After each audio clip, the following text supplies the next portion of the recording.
Hi, I'm Jared Hillam. Often I'm placed into situations where I need to explain the role of a data warehouse and how an organization can benefit from its use. So to answer this, I'm going to share some common scenarios or problems that we see data warehouses addressing. First, let's talk about where your data is being stored.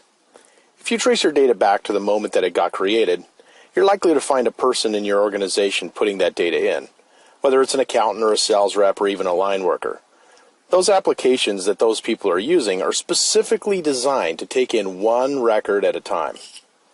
Now, when you need to know how you performed last quarter, you need the application to cough up a lot of data, possibly millions of rows.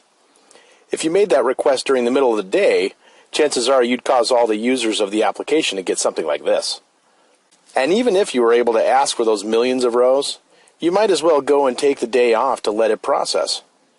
Remember, these application databases are designed to take in one row of data at a time, not to cough up millions of rows.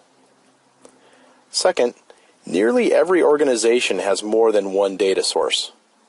There are accounting systems, operations systems, sales management systems, and the list goes on and on. But if you zoom back, wouldn't you agree that all these systems work towards a common cause? I mean, doesn't the body of these systems represent a collective goal, strategy, or mission statement? But in practice, without integrating this data, you essentially have a series of organizational silos. And producing meaningful correlations between these silos is not only inefficient, but as you'll see in this presentation, full of one-off mistakes. That brings us to our third point, and that is, you're doing it anyway.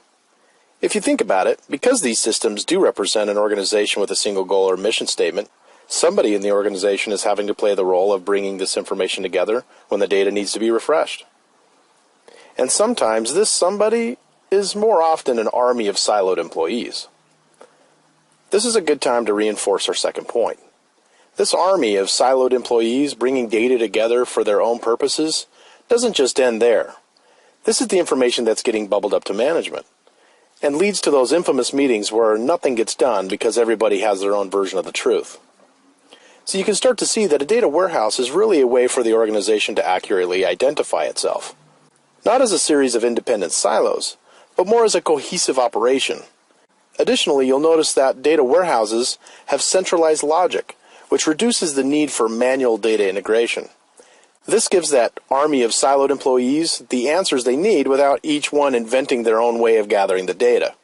In turn, management comes to meetings ready to address problems because they can agree on what the data is saying. Intricity specializes in the implementation of data warehouses. I encourage you to visit Intricity's website and speak with one of our specialists. Furthermore, if you're looking for a trusted service partner, I recommend that you speak with Intricity's customers. A high percentage of Intricity's data warehousing practice is generated through their enthusiastic endorsements.